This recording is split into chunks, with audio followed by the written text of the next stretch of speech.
All right, guys, what's going on? It's Jack, and welcome back to another video. And I think this one might be a little bit longer, and rightfully so, because in this one, I want to talk about, in my opinion, who are my personal top 5 best pub stompers in Call of Duty. Now, this is going to be the console edition, and it is going to be about skill, but also, when I think about the guys that I have in mind, these guys are pretty much legends in my book. And not only that, but they've obviously had a big impact, whether it was streaming, whether it was videos, whether it was both. And at the same time, during the heyday of Call of Duty up until today, well, for the most part for today, some of them don't even play anymore or just don't make content anymore, whatever the deal is. But these guys, when content creation was at its prime, when Call of Duty was in its prime and all that kind of stuff, these guys were, in my opinion, the cream of the crop. And how I got introduced to all these guys is just is very interesting, because it's like once you find out about one, you look up all these other people, and then after X amount of years, you're like, yeah, these guys are the top of the best of the best. So now this is my opinion. I also want to know what you guys think. Now, remember, like I said, this is the console edition. I do know that some of the people on this list have transferred recently onto PC, or have gone back to PC, because a couple of these guys actually started on PC, then went to console, and then back to PC again as of a few years ago, or however long it's been. But without further ado, let's get into it, because I have a feeling that this video is going to be quite longer than usual. So it's a beefy one, so sit back, enjoy it, grab some popcorn, grab a snack, whatever. If you have to use the bathroom, hit the space bar or the pause button, and go do your thing in the restroom, and come back and watch. So, all right. So now another thing I want to say is that this is not like whoever I mentioned first is my number 1, whoever I mentioned first is my number 5. These are just, I put these guys on the same level. I just have to mention one before I mention the others. So I just want to make that very clear. So I'm actually going to start with the guy that actually influenced me to start doing YouTube, and that's Sandy Ravage. My goodness, when you watch a video of a montage, like one of the first videos I ever saw of Sandy Ravage was a montage, and he was running around Modern Warfare 2 with his Spaz 12 with Metallica music playing in the background and just mowing people like left and right. It was like if the Terminator could be faster, that would be Sandy Ravage, plus with Metallica music. And then obviously you had your gameplays where he was using different weapons and stuff like that, but for the most part, it was like, that was the first video I ever saw, was the montage of him just moving around doing his thing, and it was awesome to watch, man. I was like, damn, this guy's good, and there was also, what was it, the Booster Justice video. He made 3 of them, but like the first one, especially that first one, like really went big with in Modern Warfare 2, just all footage captured from stream, just going after boosters and free for all or whatnot, and just issuing justice. It was hilarious. I still go back and watch that every now and then. As you know what? As a matter of fact, maybe even after recording this commentary, I might go back and watch that. As a matter of fact, I might actually go back and watch some of these gameplays for all people. And yeah, Sandy Ravage is also like a really chill dude. He's just not about the drama at all or whatnot. Right now, he's streaming. He just pretty much streams, and he plays all sorts of different games and stuff like that. So, but in terms of Call of Duty, the guy had made videos that were really good to watch. He was also doing dual comms with Thick Molly at the time, and his montages were always great. And he was always a real chill dude. And every once in a while, I'll tweet at him, and at least half of the time that I tweeted at him, which is not very often, I don't tweet at him very often, but when I do, a lot of times he actually responds. So really, really cool, chill dude, man. I've seen so many of his videos. I might have seen all of them. Who knows? So yeah, Sandy Ravage is an absolute legend. He was the face of Modern Warfare 2, so to speak, and rightfully so. Really, really cool cat, and yeah, that's the first guy on my list. So let's move on to the next guy, Excalizors. I believe I found out about him after Sandy Ravage, because again, like I said, once you find one guy, you start and you find out there's a whole YouTube space of all these guys that are good COD players and everything like that. When you're getting into Call of Duty, and it's like, okay, who else is out there? And you look up on Reddit forums and everything like that. And this was back in like 2012 when I started researching this stuff, when I first found out about the whole YouTube scene and everything. And then so many people in so many Reddit forums were saying XCal, XCal, XCal, XCal. So I decided to look him up, and I really, really enjoyed his stuff so much because he was doing live comms. He was doing a lot of live comms, but at the same time, this guy would also post videos of him playing other games and like topping the leaderboards in those other games, like Batman Arkham City leaderboards to name one. And what was the other one? Devil May Cry leaderboards. Very, very impressive. To this day, Excalibur, in my opinion, is the definition of someone who is like a gamer for like a true gamer for a living, because not only does he play like almost anything, but he's damn good at pretty much everything he plays. And now that he's back on PC, let me tell you, man, he is scarier. You know, I mean, he was good on console, but my goodness, on PC he was scarier. And I think he also played a lot of Battlefield 2042. No, I'm sorry, not 2042. The old school Battlefield game. It's 1942 or some shit like that. I don't know. And I believe that was on PC and stuff like that. And I think he even played that competitively. So, or at least, you know. But the thing is, he takes gaming, more seriously than the average bear, and it's really great that he's found success in terms of doing gaming for a living. And he definitely didn't make a mistake by just sticking to Call of Duty when he was getting a lot of views for Call of Duty videos. It definitely was not a mistake, and I'm glad that he took the direction that he did, because, well, for me as a fan, I always wanted to see him make Call of Duty's videos because I love those. But everything else that he did, especially like even for the Desk of XCal episodes, or whenever he did Devil May Cry stuff and stuff like that, and I still go back and I watch his playthroughs because I don't see him on stream all the time nowadays, but I watch his playthroughs of Elden Ring, I watch his playthroughs of like the Metroid games, I watch like the Batman games. It is truly a joy to watch that man play and to do what he does. And back in the day, he was so influential because, not just because of the content he made, but he encouraged you to run around with not using the meta weapons or the most powerful weapons and play the OBJ. Go straight for B, straight for B. He actually influenced me to complete all the executioner challenges in Black Ops 2, which I did do, and which I'm very proud of to this day. Not easy to do. In today's age, you sure as hell couldn't do that with all the skill-based matchmaking and the engagement optimization matchmaking combination. No, you certainly couldn't do that nowadays. But back then, like in Black Ops 1, he would take the shotguns, the Olympia, the Spaz 12, dual Scorpions and stuff like that. He wouldn't just use the meta weapon. He wouldn't just use a FAMAS. He'd hardly use that at all in comparison to the other weapons. And, he'd go around with the shotguns that were a hell of a lot weaker than they were in Modern Warfare 2, and he'd be freaking mowing people down methodically and playing the OBJ. And he had a 4 KD in that game, which is really impressive. I mean, especially since you're not using the most powerful weapons. So, I mean, seriously, like, it would be ridiculous. Like, the kind of classes and weapons that he'd have set up sometimes, I mean, seriously, it's very impressive when you get a weapon that puts you at a disadvantage against other people, and you're still able to do very well. And while playing the OBJ. So props to him, man. For him, before games were even as competitive as they are today, for him, it was all about playing for the win. And that's something I can certainly respect. And Excalibur has definitely sent the right message when it comes to that, in my humble opinion. And that is one of the many reasons as to why I consider him another legend and why he's on my top 5. So anyway, moving on to the next one. Ronaldinho, Ronnie Ron 1224. I believe it was either through a Blame Truth video or a Woody's Gamer Tag video that I had found out about Ron. And after watching his gameplay, my goodness, I was like, holy shit, this guy's cracked out. Like, it was, I believe, the first time I saw somebody play with like a sensitivity that high, that could also aim very well, that was ridiculously like fast, and his aim was good, and his decision making was good, and like speeds up the wazoo. I mean, it was like watching your average really great player, but sped up, like as if you were watching it at twice the speed. That's how it was like watching Ron play, especially if you watched him during Black Ops 3. You watch him, if you watch some of his stuff from Black Ops 3, it's like, holy shit, dude.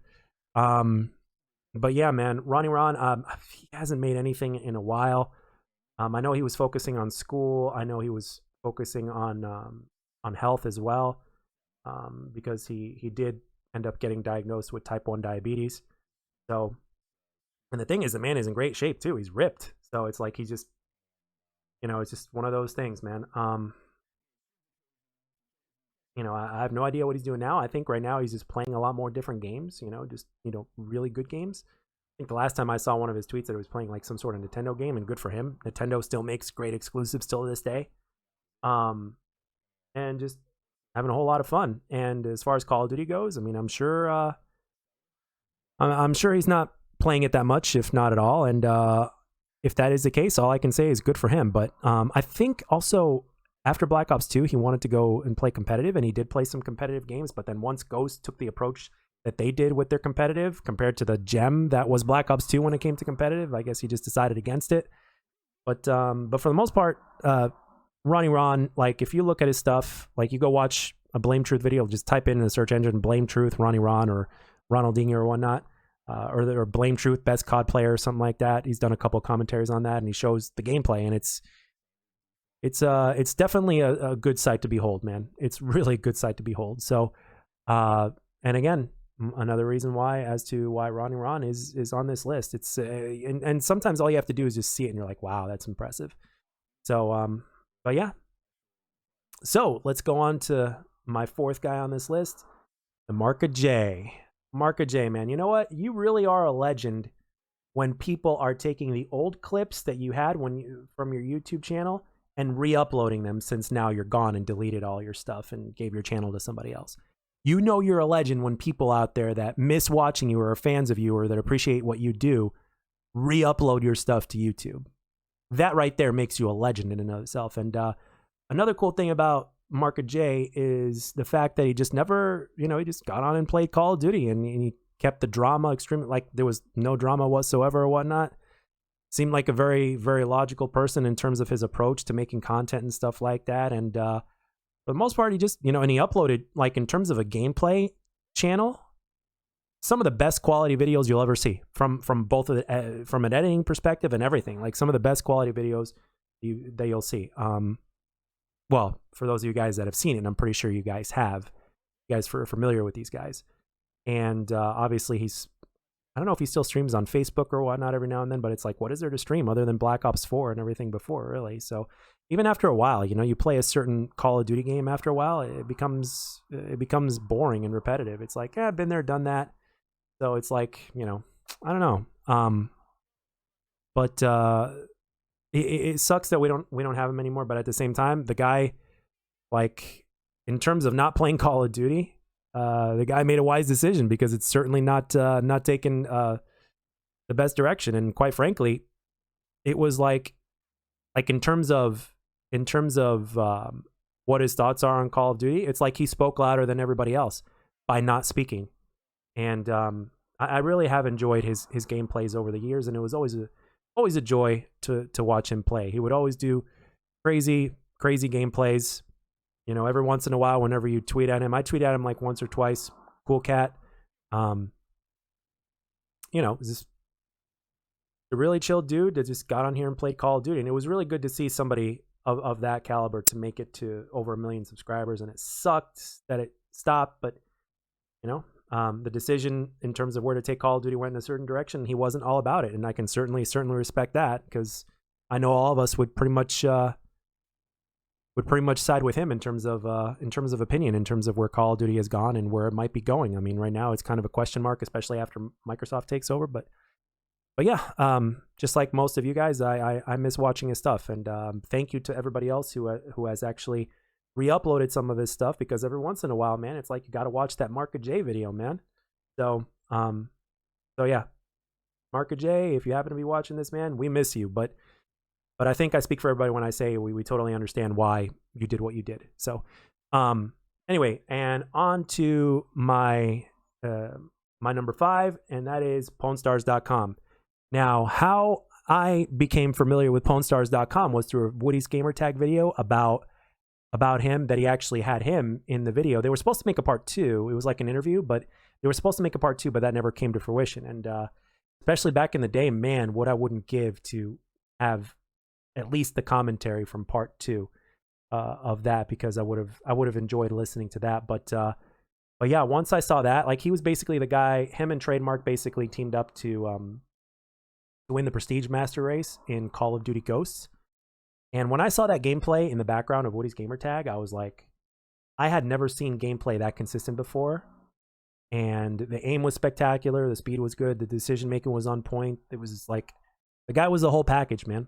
And especially in Cranked and stuff like that, it's like, I'd never seen that kind of consistency. And then Woody's gamertag mentioned that he basically does this on stream all the time, all the time. I mean, sure, everybody's got bad games and stuff like that, but literally, like, when I watched him, and whenever, every now and then when I watch his VODs, because I don't always see him when he goes live, whenever he does play COD, it's always a good sight to see. And there were a couple of times where I saw him struggle, actually, and it's another reason why he's, in my book, he's such a legend, because there were 2 times when I seen him struggle. Number one was in Modern Warfare 2019, because of the way the maps were built and how just that game's design process was. I watched that man just get killed from ridiculous angles and stuff like that. Nothing that he could help, but the thing is, he never really got mad about it and stuff like that. He just basically stuck with it, and he's like, he mentioned on stream that he always finds a way. And lo and behold, he did. It was about a month or 2 later, it's like doing the same shit he always does, and he averaged like a 4 KD, and he was running around, Obviously, there were times where he had to stop because that's how just the game worked, but not really a camper, definitely not. He's definitely the most aggressive player that I've seen play Modern Warfare. And the other time that I saw him struggle was when he made his transition back to PC after the Master Race in Black Ops 3. He decided to go back to PC, and I saw that man go negative for the first time in my life. And then, lo and behold, the next amount of months later, it was like, holy shit, he wasn't kidding that he played on PC before. Everything came back, the muscle memory came back of the mouse and keyboard and everything like that. And it's like, holy shit. And then when you watched what he does on PC compared to what he did on console, it's like, oh my gosh, it's a scary sight to see, man. But like, scary in a good way. It's exciting. It's like, holy hell, this guy's incredible. So it's like, yeah, I mean, and because of the interest of how PC works and stuff like that, through him is how I learned about some of these other great PC players, like Shroud, for instance. I mean, he plays Call of Duty every once in a while, and but like, when you watch a guy like Shroud do what Shroud does, on PC, it's like, damn, this guy's incredible. There are a few people that I know of on PC that are legends in their own right, but I don't think I know enough of them to do a PC version of this. And out of respect, I'm going to leave these guys where they are on console here. I don't want to mention them again for PC because I think there are some other people out there that have always stayed on PC that deserve recognition as well, even though XCal, Sandy, and Pwn Stars, that are pretty much playing exclusively on PC now, are absolute monsters, like more monsters than they were on console, even by today's standards. So, but out of respect for some of those other guys, if I were to make a PC version of like my top 5 COD players or whatnot, I don't want to do other really good players a disservice by mentioning these guys again, out of respect, of course. So, but yeah. All these guys, in terms of streaming, content creation, all that kind of stuff, have been influences for me. And at the same time, when you see somebody that is at a certain level at something like that, you got to respect it. You got to admire it. And especially since all these guys have a lot in common in terms of like logic and stuff like that. And it's like, you got to respect it, man. And I'm glad that all these guys, well, the only obviously Marco J and Ronaldinho I haven't seen, which sucks, but it's nice to see that Sandy, Pwn Stars, and XCal are still streaming. XCal still uploads every so often. Obviously, he uploads like his gameplays from his streams on XCal Plays, and he does his From the Desk of XCal, which is one of my favorite series of his, where he does commentaries, and he doesn't even have gameplay in the background for his recent ones either, and it doesn't bother me whatsoever. It's like, it's anywhere from 20 minutes to 40 minutes, maybe sometimes longer, about just him talking about stuff like podcast style. So good to see him. And Sandy just streams for the most part. I think he might upload some stuff, like if there's anything cool, he might upload it to YouTube, but for the most part he just streams. But yeah, it's nice that these guys are doing what they're doing on stream and are finding relative success at it. And I tip my hat to them, and I also want to thank them all at the same time by providing years of entertainment and also knowledge, because I studied their gameplay, I watched their streams and stuff like that, and even from a content creation standpoint, in terms of how they commentate, or if they do a live gaming session, or if they do a stream or something like that. There's a few things among all these different categories that I picked up on, and it's all thanks to these guys. So again, many reasons as to why these guys are in my top 5 and why I consider them legends. So with that being said, guys, I'm going to end it here. Let me know down in the comments section who your top 5 are, and if you guys don't know of any of these people, which I doubt, but if there's 1 or 2 guys that you guys don't know of, look them up. I'll leave all their links in the description down below, and you could definitely find some of their stuff, and you'll enjoy it. And they obviously stream as well. But as far as YouTube goes, links will be down below. And I hope you guys enjoyed this video. Thank you all very much for watching, and I'll catch you guys on the next one.